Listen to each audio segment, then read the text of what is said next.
ba kung ano ang nararamdaman ko habang nandun ako sa Japan? Napakahirap! Dahil habang nandun ako, iniisip ko yung anak ko na nandito. Alam mo ba kung anong nararamdaman ko bilang ina? Para ilayo mo sa akin yung anak ko? Sobrang hirap na nangyayari sa akin sa Japan. Tapos ngayon ayaw mo ibigay yung anak ko sa akin? Pagkatapos ko magsumikap sa Japan, ganito lang yung gagawin mo? Pinagtakpan ko lang din si Dada sa nagawa namin. Alam ko na hindi mo matatanggap sa umpisa dahil talent mo din ako. Pero ginawa ko yun hindi lang para sa akin, kundi para sa anak nyo. Tapos ngayon ayaw mo ibigay yung anak ko sa akin?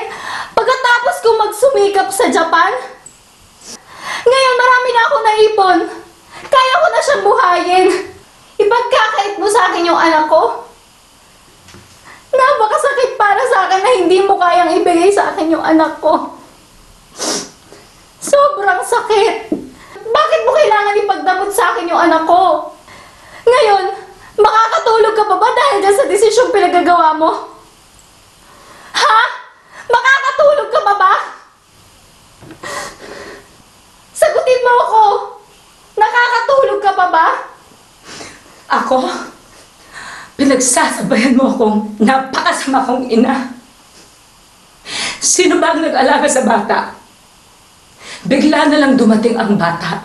At hindi ko alam kung sino ang ina. Pero sa kabila ng lahat, ako ang nag-aruga sa kanya. At hindi ko nga rin alam kung sino ang naging ina niya. Dinala na lang yung bata sa akin. Pero I didn't care kung sino. Ang importante, dinala sa akin, buhay na bata. Dahil alam ko na ang batang yan kailangan niya ng isang ina.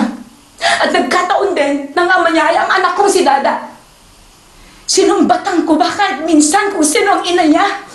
Kung tutuusin na ako nga ang magsasalin, napakasama kung sino ang ina ng batang ito. Pero kay Lamay, hindi ko hinuguskahan kung sino man ang ina niya. Pagkatapos bigla kang dumating at sabihin mong ilalayo mo sa akin ng bata. Oo, ikaw ang ina ng bata. Pero ina rin ako. Kaya kung iniisip mo na hindi ako makakatulog kung sakali man, na hindi ko ibibigay sa iyong bata, nagkakamali ka. Dahil alam ko, ang feeling ng isang tunay na ina. Ang ayaw ko lang kasi, bigla mong ilalayo sa akin ng bata. Para lang bang aso na bigla mo na lang kukunin na basta-basta. Tao yan, ilalagaan ko. Hindi ito isang laruan o kaya isang aso, isang pusa. Pagkatapos, pupunta ka sa akin, bigla na lang huhugutin yung bata dahil ikaw nga ang ina. Isipin mo rin, ibinuhos ko ang panahon ko, pera, pagmamahal sa batang ito. At kung iniisip mo na hindi ko kailan may mamahalin o kaya hindi ko kailan may minahal itong bata ito, lahat ibinuhos ko. Isinama ko na pati puso ko para malaga ng batang yan. Napakasakit. Baka akala mo.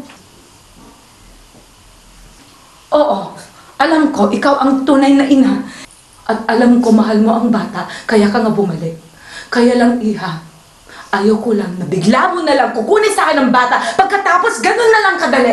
Pero sana naman mararamdaman mo rin kung ano ang feeling ng isang ina. Na bigla na lang din mawawala yung kanyang apo.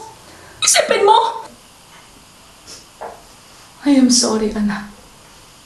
Naiintindihan kita dahil nagkaroon din ako ng anak.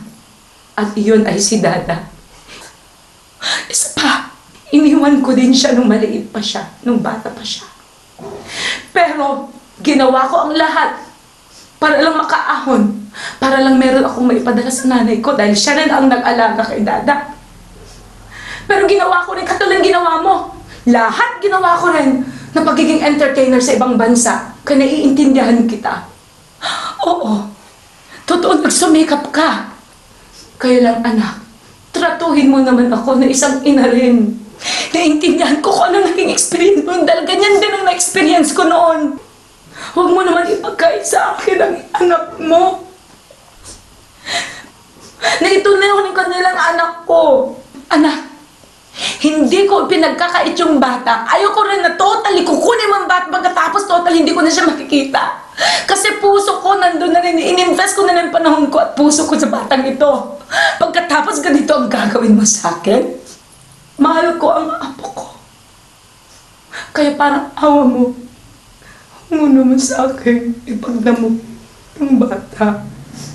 Pwede mo naman siyang balikan eh. Diba? Alam ko naman pupunta ka, babalik ka sa Japan. At pag ready ka na, balikan mo siya. Nandito lang siya.